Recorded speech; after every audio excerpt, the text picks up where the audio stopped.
It's been a while since I posted a video on here. One thing I've been thinking about though is telling people what it's like walking out of prison after being in there for 30 years. You know, 'cause during 30 years, a lot of things change.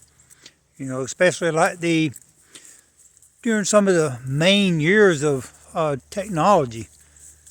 You know, this little device I'm holding in my hand, the cell phone, when I got arrested in 1988, that didn't exist. You know, or at least not, the smartphones and the things as we know it today. And that's just one of many things that when I walked out the door, after having been in since August the 18th of 1988, when I got arrested, and then walking out the door, going to a halfway house on August the 28th of 2018, I was like a caveman walking out of the ice age into modern day society.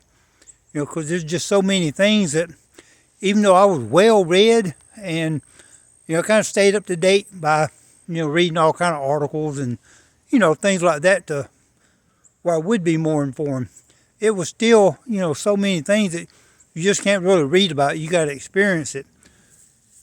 And, so those are some of the things that, as a returning citizen, that many of us have to go through. And I just happen to be fortunate in the sense that I'm good with technology. While I was in, I had paid my publisher to start websites for me, or a website, straightfromthepen.com. And then once I got out and was able to access things, I'd also had her to, do books for me. Now I wanted to learn all that stuff, so I got into Quora. I did a lot of different things to get me used to the technology, and including going in and revising my books and, changing the covers, just getting used to using Smashwords and Amazon Kindle and Create Space, which, Create Space was later done away with so that Amazon could make more money off their authors. But, I learned a lot. And fortunately, while I was in the last 23 and a half years, I was focusing on becoming a better man and, wanting to reintegrate into society, wanting to do something that was beneficial, that, would help other people that maybe had been down that road, to know that, if they wanted to, they could succeed too, just like as I have done. Today I'm free of everything.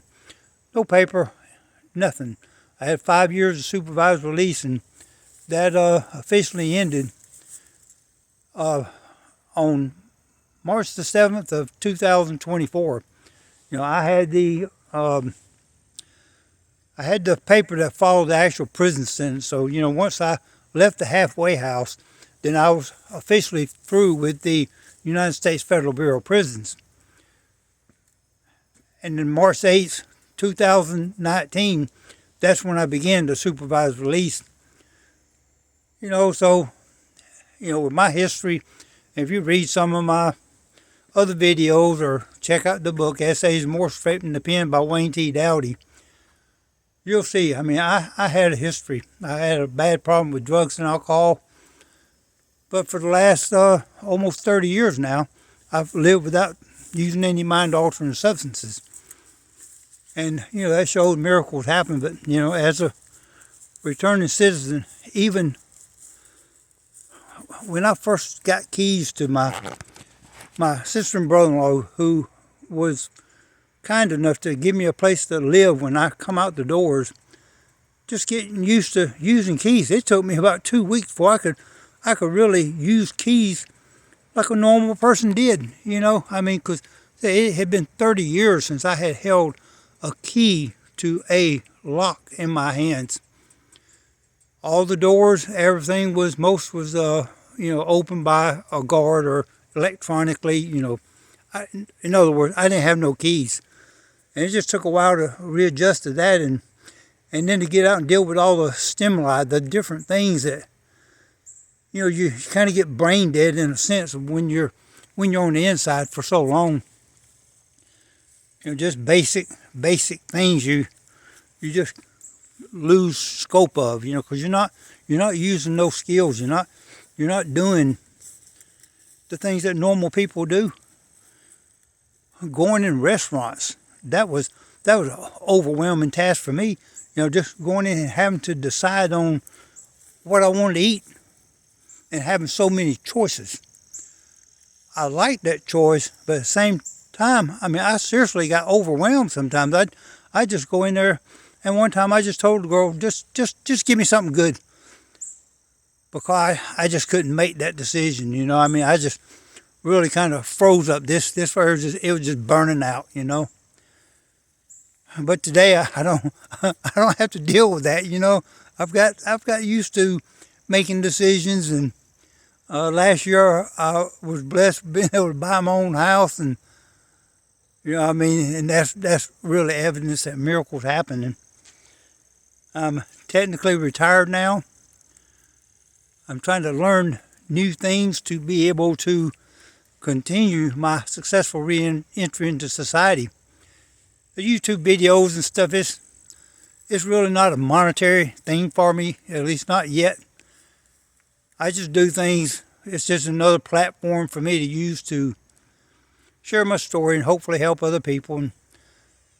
But I do hope one day that I'll get to making money off of it, because right now I'm not making a lot of profit. But hey, every now and then I get comments where people will thank me, support me in my decisions, and then the same thing on Facebook, where I'll post different things on there, and Instagram and TikTok, and I'm all over the place. But sometimes I get a lot of positive feedback, and I'm really grateful for that. And more will be revealed. But right now I've got 3 YouTube channels, and I just don't have time to put content in them. I'm doing everything. At my house, I do all the repairs. I'm a jack of all trades, master of none. So I really do have a full schedule. But, I'm making it one day at a time. And I know it's going to be okay, because, I know God's in control of my life. And He continues to guide and direct my path. And I'm grateful for that. And I'm also grateful for each of you who take the time to listen to me and subscribe and follow me on my channels. Thanks for watching. Hope you have a great day.